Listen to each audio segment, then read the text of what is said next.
नमस्कार दोस्तों, बहुत स्वागत है आप सभी का। मैं हूं सुशांत सिन्हा। इस वक्त देश भर में एक ही प्रश्न का जवाब हर व्यक्ति जानना चाहता है कि क्या ये जो E20 पेट्रोल आप अपनी गाड़ी में भरवा रहे हैं, क्या इससे आपकी गाड़ी में माइलेज का नुकसान हो रहा है, क्या गाड़ी को नुकसान हो रहा है, या इससे कोई फर्क नहीं पड़ रहा, सिर्फ अफवाहें उड़ाई जा रही। आज इस वीडियो में आपको हर फैक्ट बताऊंगा। सरकार की रिपोर्ट में क्या है, सरकार क्या कह रही है, नहीं कह रही है, एक्सपर्ट क्या कह रहे हैं और उसके बावजूद कौन से सवाल हैं। इन सारी बातों को आपके सामने रखूंगा, तो वीडियो अंत तक जरूर देखिएगा। और आपकी राय क्या है E20 पेट्रोल को लेकर, ये कमेंट करके जरूर बताइएगा, क्योंकि इस वक्त चारों तरफ इसको लेकर चर्चा है। सरकार ने भी प्रयास किया, ऑटो एक्सपर्ट जो हैं उनकी एक बाकायदा प्रेस कॉन्फ्रेंस करा दी कि आप जाइए, आप सवालों के जवाब दीजिए। और उसमें कई सारे सवालों के जवाब दिए भी गए कि भाई ऐसा कोई दिक्कत नहीं है, हमने सब चेक वेक करके, और ऐसा नहीं कि एक बार में फेज आउट हुआ है। पहले E5 आया, E10 आया, उसके बाद जो है वो E20 आया है, तो एकदम से रातों रात कुछ नहीं हुआ है।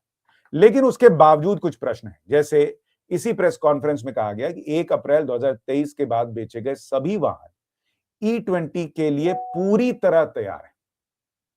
अब आप इस लाइन को पढ़िए, 1 अप्रैल 2023 के बाद बेचे गए सभी वाहन E20 के लिए पूरी तरह तैयार है। अब इस लाइन का अगर उल्टा मतलब निकालें तो क्या 1 अप्रैल 2023 से पहले बेचे गए सारे वाहन E20 के लिए पूरी तरह तैयार नहीं है? भाई इसका तो मतलब यही हुआ, अगर 23 के बाद 1 अप्रैल 2023 के बाद वाले पूरी तरह तैयार हैं, तो इसका मतलब पहले वाले पूरी तरह तैयार नहीं है। और ये तो एक्सपर्ट के की बात आपको बता रहा हूं, वो कह रहे हैं कि लोगों को यह भरोसा भी होना चाहिए कि 2021 में E20 लागू करने से पहले देश की प्रमुख ऑटोमोबाइल परीक्षण एजेंसी ARIA इसने बहुत विस्तृत वैज्ञानिक अध्ययन किया और साफ तौर पर पाया कि पुरानी कारों और दोपहिया वाहनों को होने वाली संभावित नुकसान की आशंका नहीं है। यानी एक तरफ आप कह रहे हैं कि आप 2023 अप्रैल 1 अप्रैल के बाद से जो गाड़ियां आ रही हैं वो सब E20 को पूरी तरह से समर्थन देती हैं, और दूसरी तरफ आप ये भी कह रहे हैं कि पहले वाली गाड़ियों को कोई नुकसान नहीं होगा। तो अगर पहले वाली गाड़ियों को कोई नुकसान ही नहीं होना था, तो 2023 के बाद नई तरह की गाड़ियां क्यों आई जो E20 के लिए पूरी तरह से तैयार हो? और अगर पहले वाली पूरी तरह से नहीं तैयार होकर भी E20 से उनको कोई नुकसान नहीं होना था, तो नई गाड़ियां लाने की जरूरत क्या थी, नया इंजन लाने का जरूरत क्या था? ये बेसिक सा प्रश्न है जो लोग पूछेंगे। दूसरी बात, आप देखिए इसमें जो इन्होंने बहुत सारे फैक्ट्स और मिथ्स के बारे में बात की कि E20 से माइलेज बहुत ज्यादा गिर जाएगा। एक्सपर्ट्स कह रहे हैं कि ऐसा कोई बहुत बड़ा माइलेज में ड्रॉप नहीं है। इसकी सच्चाई भी आपको आगे बताऊंगा, सरकार की रिपोर्ट में क्या है। E20 से इंजन खराब होगा कहा जा रहा है। इसमें एक्सपर्ट्स की सफाई ये थी कि भाई जो E20 स्टैंडर्ड्स बैक्ड और टेस्टेड गाड़ियां हैं, सेफ्टी और ड्यूरेबिलिटी से समझौता नहीं है। बड़े पैमाने पर इंजन फेलियर की कोई रिपोर्ट नहीं, बड़े पैमाने पर इंजन फेलियर की कोई रिपोर्ट नहीं। E20 से गाड़ी की परफॉर्मेंस घटेगी, कह रहे नहीं नहीं ये तो बेहतर है, पुरानी गाड़ियां E20 पर नहीं चलेंगी। सभी गाड़ियों पर एक जैसा असर नहीं है, कुछ मैन्युफैक्चरर्स के कई मॉडल पहले से E20 कंपैटिबल बताए गए। सही बात है, होंडा और कुछ तो पहले से E20 बना रहे थे। लेकिन इसमें सीधा सीधा मतलब एक और मिथ है कि E20 अनसेफ है, पानी खींचेगा या इंश्योरेंस पर असर डालेगा। सरकार और स्टेक होल्डर्स ने कहा कि मॉडर्न व्हीकल्स में सेफगार्ड्स हैं, वाटर एंट्री कंसर्न्स को एग्जैजरेट करके बताया जा रहा है, इंश्योरेंस इनवैलिड होने के भी दावे गलत बताए जा रहे हैं। तो मोटे तौर पर अगर आप देखेंगे कि इसमें एक चीज कही जा रही है कि E20 कंपैटिबल है गाड़ी, तो उसमें कोई दिक्कत नहीं। और इसीलिए सारे लोग ये कह रहे हैं कि भाई जो E20 कंपैटिबल है, अगर आप उनसे कह रहे हैं कि आप E20 पेट्रोल भराइए, कोई गलत नहीं है। आपका तेल का आयात कम करना है, अच्छी बात है, किसानों को फायदा हो रहा है, अच्छी बात है, प्रदूषण कम हो रहा है, अच्छी बात है। लेकिन कंसर्न सिर्फ एक है कि क्या माइलेज कम हो रहा है, नहीं हो रहा है, कम हो रहा है तो कितना कम हो रहा है, और तीसरी बड़ी बात कि E20 कंपैटिबल जो गाड़ियां नहीं थी 2023 के पहले, उनका क्या हो रहा है और क्या नहीं हो रहा है।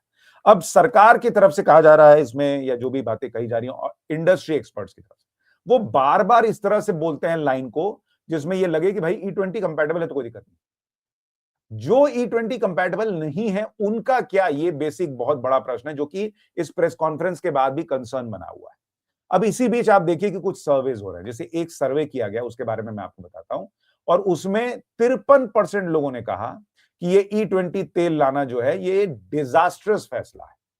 66% लोगों ने इस सर्वे में कहा कि उनका माइलेज गाड़ी का गिर गया है। और इसी सर्वे में मात्र 13% लोग ऐसे थे जिन्होंने कहा कि वो सरकार के इस फैसले से संतुष्ट हैं कि E20 आना चाहिए। अब इस सर्वे में अगर आप देखेंगे 66% लोग माइलेज घटने की बात कर रहे हैं और 10% से ज्यादा माइलेज गिरा है, ये 66% लोग सर्वे में कह रहे हैं। 55% लोग कह रहे हैं कि भाई उनका जो है वो गाड़ी का रखरखाव जो है उसका खर्चा बढ़ गया है। तो अगर आप देखेंगे कि 20% से ज्यादा माइलेज कितने का घट गया है, ये कहने वाले 23% लोग थे। 15 से 20% माइलेज घटा है, 23% लोगों ने कहा। 10 से 15% माइलेज घटा है, ऐसा 20% लोगों ने कहा। 5 से 10% घटा है, ऐसा 3% लोगों ने कहा। कोई इंपैक्ट नहीं है, ये कहने वाले 13% थे और कांड से 13% लोग थे। 22,000 लोगों ने रिस्पॉन्ड किया है। तो ये मोटे तौर पर अगर आप देखेंगे तो बहुत बड़ी संख्या नहीं है, लेकिन एक इंडिकेशन है कि इस तरह की चीजें जो हैं वो बाहर आ रही हैं।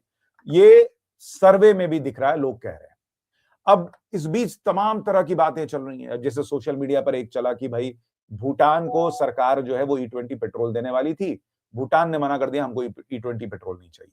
तो फैक्ट चेक करके सरकार की तरफ से बताया गया कि भाई ऐसा कोई ऑफर भूटान को दिया ही नहीं गया था कि हम जो है वो E20 पेट्रोल आपको देना चाहते हैं। लेकिन भूटान का ही एक पत्रकार जो है वो एक ट्वीट करता है और उसमें बकायदा वो ऑफिशियल डॉक्यूमेंट लगा देता है। हालांकि उसमें कोई साइन वाइन नहीं दिख रहा, लेकिन वो कह रहा है कि भाई मैंने जो है वो पूछा था अपनी सरकार से, भूटान की सरकार ने कंफर्म किया था कि भाई इंडियन ऑयल मैन्युफैक्चरिंग कंपनीज जो हैं वो देना चाहती थी E20 पेट्रोल, लेकिन हमारे यहां वैसी व्यवस्था नहीं है, इसलिए हमने मना कर दी। ये देखिए लाइनें लिखी हुई कि भाई वहां पानी, तेल में पानी मिलने से दिक्कत हो सकती है, हमारे यहाँ इस तरह की स्थिति नहीं है। इन view of these concerns the public sector undertakings OMCs in India were requested during technical meetings to continue supplying normal MS for Bhutan as long as such fuel remains available in the Indian market. तो अपनी सरकार कह रही है कि ऐसा कोई हमने ऑफर नहीं दिया। भूटान का पत्रकार कागज दिखा के कह रहा है कि उनकी सरकार ने कहा था कि ऐसी बात हुई थी। इसलिए कंफ्यूजन बढ़ता चला जा रहा है। अब आप देखिए कि भुवनेश्वर में पेट्रोलियम डीलर एसोसिएशन के प्रेसिडेंट है शशांक शेखर साहू, वो कह रहे हैं कि भाई सरकार को जो है वो E10 बेचना चाहिए, E20 नहीं बेचना चाहिए, इससे दिक्कत आ रही है। अब पेट्रोल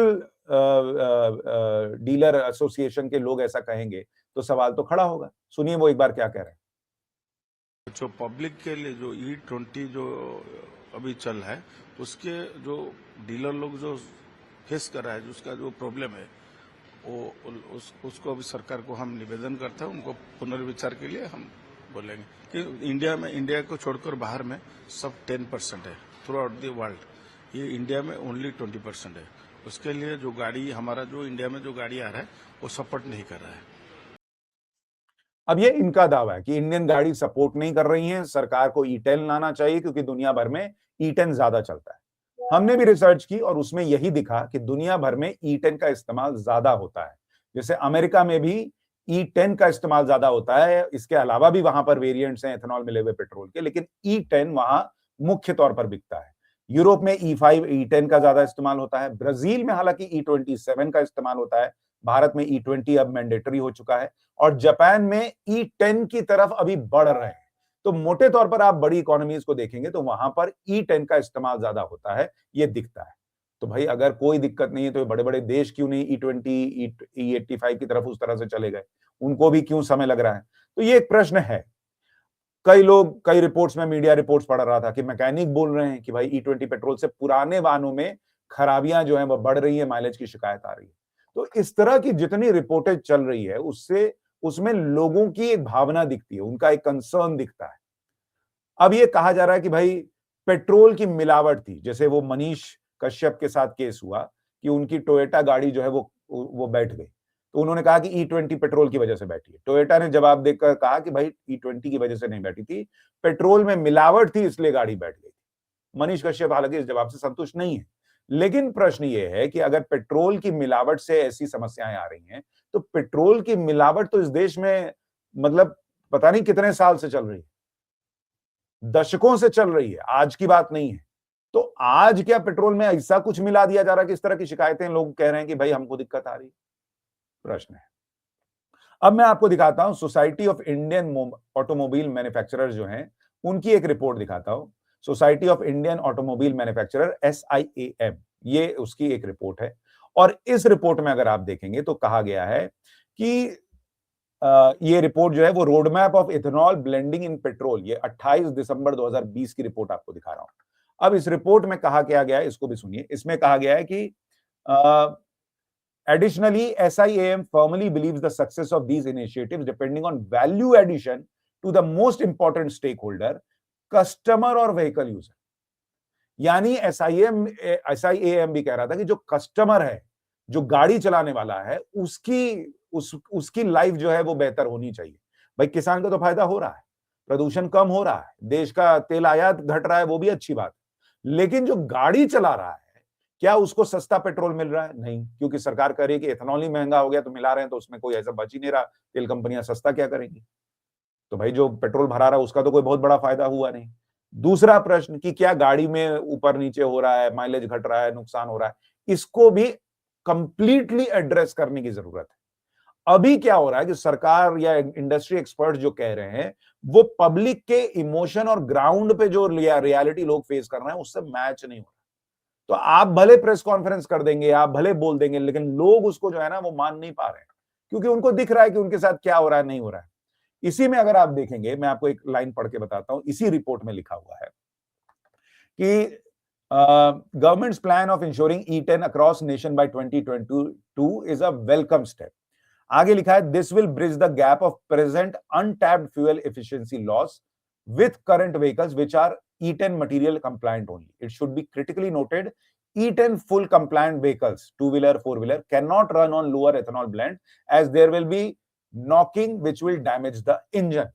यानी इस रिपोर्ट में कहा गया है कि अगर E10 को सपोर्ट करने वाली गाड़ियां हैं और उसमें E5 डाल दीजिएगा या उससे कम डाल दीजिएगा, तो भाई उनको उन गाड़ियों को नुकसान होगा। यानी गाड़ी एथेनॉल की कितनी कैपेसिटी लेने के लिए पूरी तरह से सक्षम है, इसका असर पड़ता है।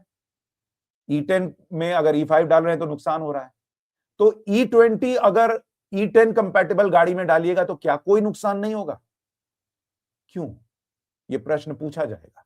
और इसीलिए मैं कह रहा हूं कि इन्हीं प्रश्नों के जवाब जब तक जनता को नहीं मिलेंगे, ये पूरा विषय खत्म ही नहीं हो पाएगा। आप देखिए इसी में road map of ethanol blending in India 2020 to 2025, इसी रिपोर्ट में SIAM की तरफ से लिखा गया है कि E20 implementation and dispensing plan from 2028, इसका वेलकम वो कर रहे हैं, लेकिन आगे लिख रहे हैं कि this is essential for SIAM members to develop the vehicles which are E20 compliant and without any loss in fuel efficiency expected 6% versus E10 और performance deterioration to the customer.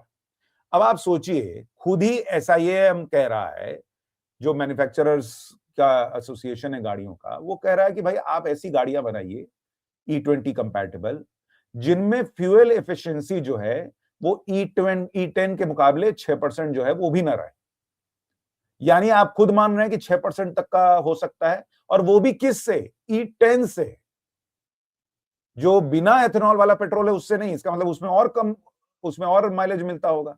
इसमें आप कह रहे हैं E10 के मुकाबले 6% का लॉस हो जाता है E20। ये तो आप खुद मान रहे हैं। तो जिस तरह की कंडीशन है उसमें अगर लोग कह रहे हैं कि नहीं हमारा 15% तक हो रहा है, तो कोई बहुत आश्चर्य की बात नहीं है। दूसरा, अगर आप बार बार जोर दे रहे हैं कि नहीं गाड़ी E20 कंपैटिबल बनाइए, तो ये कैसे आज की डेट में कहा जा रहा है कि नहीं E20 है, E10 है, कोई फर्क नहीं पड़ता, सब सही है, कोई दिक्कत नहीं आ रही है, कोई मेजर दिक्कत नहीं आ रही, ये कैसे है? और वही बेसिक प्रश्न फिर लौट कर आएगा कि अगर कोई फर्क ही नहीं पड़ना था तो E20 कंपैटिबल गाड़ी बनाने की बात हर रिपोर्ट में क्यों है? अगर E20 कंपैटिबल होने ना होने से कोई फर्क नहीं पड़ता। एक और रिपोर्ट देखिए, नीति आयोग की रिपोर्ट में जो लिखा था, उसमें लिखा था कि they show abnormal wear and tear when operated with E20. No issues were reported in parameters such as drivability, startability, metal compatibility, and plastic compatibility. Only in case of certain older vehicles, some rubber parts and gaskets may require replacements earlier than in case of non-blended fuel was used. The replacement is inexpensive and can be easily managed during routine servicing. यानी जो नीति आयोग के पास report थी, जो उसने तैयार की थी इस दिशा में आगे बढ़ने के लिए, उसमें भी इस बात का जिक्र था कि रबर के जो मटेरियल है वगैरह वगैरह थोड़े बहुत उसमें प्रॉब्लम आ सकती है। हाँ, वो बहुत महंगा नहीं होगा, लेकिन किसके लिए क्या महंगा है ये कंपनियां कैसे डिसाइड करेंगी? ये रिसर्च करने वाली एजेंसी कैसे डिसाइड करेगी? हो सकता है किसी ने बहुत लोन लेके गाड़ी खरीदा हो, उसके लिए हो सकता है वो खर्चा बड़ी बात हो। आप कैसे डिसाइड करेंगे? तो इसलिए आज की डेट में जो हो रहा है वो सिर्फ कोई पॉलिटिकल हंगामा नहीं है, ये आम लोगों का एक कंसर्न है जो सरकार को और इंडस्ट्री के लोगों को समझना होगा कि ये ऐसे ही नहीं आ रहा। और इसको समझने के बाद ही आप जो है वो इस समस्या को एड्रेस कर पाएंगे। देखिए, लोगों का इस सरकार में बड़ा विश्वास है। अगर आपने फैसला लिया, लोग हर बात पे सपोर्ट कर रहे हैं। लेकिन आज भी एक बड़ी बात जो कही जा रही है कि मान लीजिए आपको लगता है कि E20 इस देश के लिए जरूरी है, उस तरफ बढ़ना है, तो E20 का एक ऑप्शन दे दीजिए कि जो 2023 के बाद की गाड़ियां हैं वो E20 ही भरवाएंगी। आप जाइए वहां पे, भाई बना दीजिए नियम कि चेक होगा, आरसी चेक कर लीजिए, उसके हिसाब से गाड़ी में पेट्रोल डालिए। और अगर 2023 के पहले की गाड़ी है तो ऑप्शन दे दीजिए कि भाई आप जो है वो E10 भरवा लीजिए, या E10 E20 दोनों का ऑप्शन लेके चलिए कि भाई जिसको जिसमें मन वो करे। क्योंकि देखिए, अल्टीमेटली एक आम आदमी आज की डेट में गाड़ी खरीद पा रहा है तो देश की अर्थव्यवस्था अच्छी है, इस वजह से खरीद पा रहा है। लेकिन उस अर्थव्यवस्था के अच्छे होने के बीच में अगर वो अपना हार्ड अर्न मनी पैसा लगाकर ये खरीद रहा है तो वो नहीं चाहेगा कि उसकी गाड़ी सर्विसिंग के लिए जाए या माइलेज कम मिले। और अगर ये जमीन पे कंसर्न है, मैं जो मंत्री हैं, जो बाकी लोग हैं, उनसे भी कहूंगा आप जमीन पे लोगों से बात कीजिए। आम लोग, बीजेपी के सपोर्टर्स भी यही बात कह रहे हैं। ये कोई प्रोपेगेंडा या कोई कोई जो है वो एक तरह से थोपा जा रहा है, वैसी स्थिति नहीं है। आप बात कर लीजिए, आपको हर तरफ कोई ना कोई मिल जाएगा जो इसकी बात कर रहा है। और अगर इतनी बात हो रही है तो उसको देखने समझने की जरूरत है। सिर्फ कह देने से कि अरे इससे कोई फर्क नहीं पड़ता, लोगों के मन में जो चिंता है वो शांत नहीं होंगी। और अगर वो चिंता शांत नहीं होगी तो फिर वो उसी तरीके के जो है ना एक डिससैटिस्फैक्शन में बदलती है, जैसा एक समय में कांग्रेस की सरकार और यूपीए की सरकार के लिए हो गया था। तो इसको सोचने और समझने की जरूरत है। आपकी राय क्या है? कमेंट करके जरूर बताइएगा। वीडियो को लाइक और शेयर कीजिए। नमस्कार।